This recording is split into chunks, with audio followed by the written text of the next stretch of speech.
You see, the first thing I noticed about anime as a child was that yes, this was a cartoon, but how realistic this actually was. How yes, it was visually stunning, but yet the storylines were quite dark and deep. And many of them were quite violent as well. I often wondered if my dad understood that he was renting these violent cartoons, thinking they were just cartoons. And yes, I said renting videotapes. Such an ancient time. But why is it that we as men have this fascination with anime, Japanese animation? So this one is about the influence of anime and manga on men. Men of the 21st century are no more stereotypical versions of the strong and silent type. They are more capable of showing their emotions and don't shy away from relationships and their outcomes. They're not wary of their choices. Men don't bind themselves with social norms of age, but are open to express their interests and likes. The Japanese influence of anime, Japanese term for animation, and manga, the Japanese term for comics, have catapulted into a craze in men all over the world since back in the 90s itself. The openness about gender and sexuality in anime and manga stories offered a platform for ones fed up with the decisive roleplay of society, and the following are a few compelling reasons for this.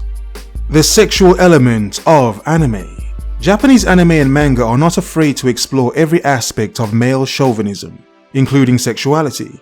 The prominent Japanese culture has men losing themselves into jobs, and women being conservative about sex and relationships. Sexual pleasures are looked more as stress busters.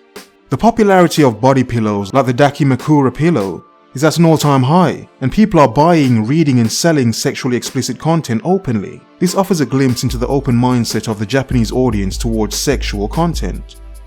It's no secret that men find women's cartoons sexy, and with Japanese cartoonists and graphic designers depicting women's features gorgeously, no wonder men are attracted towards female characters in anime and manga. There's a growing pervasiveness in almost all themes of manga. Female nudity was always a common sight even in children's manga, and over the years male nudity too is gaining ground. In subtle context, homosexuality is also a fascination that is now being openly explored. Not my sort of anime, but yes, you can tell these artists do depict women in very gorgeous ways. Very gorgeous indeed. Clearly to the point of being unrealistic. For some animes about mecha, deep science fiction storytelling, action, and hot anime chicks. Or let's just say some of us like those elements. Because many do prefer the sort of bubblegum, comedy, ridiculous animes, which I'm not really a fan of. I grew up watching more serious anime like Fist of the North Star, Ninja Scroll, Ghost in the Shell, Akira, Devilman, not that nonsense Devilman Crybaby they have put on Netflix. That is awful. They should never have made that show. But the influence of characters like Goku.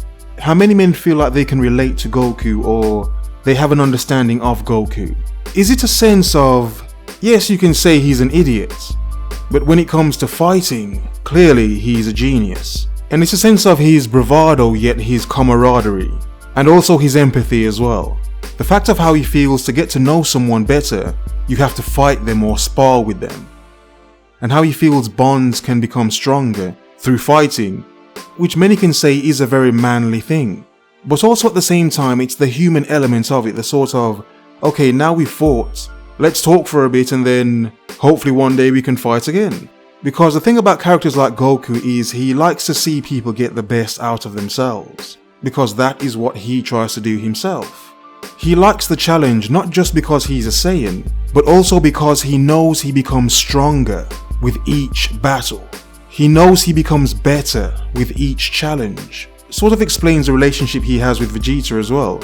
How they were once enemies and now they're best friends, or let's say sparring best friends. Because if it was not for Goku, Vegeta would have not found Bulma and started a family, created Trunks. So you can clearly see what these two get from each other. In a sort of Fight Club sort of sense, the sort of bond developed between two men that have fought, like at the end of a boxing match where many a times the men would hug and say, oh, good fight. Both bloodied and beaten up, but let's say the masculine element of it. Men expressing their masculinity and their masculine nature. Yes, of course it can be seen as violence, but it's the sport in it, and how one man can learn so much through his struggles and his battles. So is this part of the element? Why we like characters like Goku, Naruto, Monkey D. Luffy, One Punch Man, and many others. So yes, there are many reasons why we as men adore anime so much. It is escapism. It is escape from the norm. It is something that is beautifully crafted. You know time has been spent on this. You understand many of the stories are very compelling. Many of the characters are so relatable, even for as weird and quirky as they may be. But what is your favorite anime? What movie, what series has caught your attention?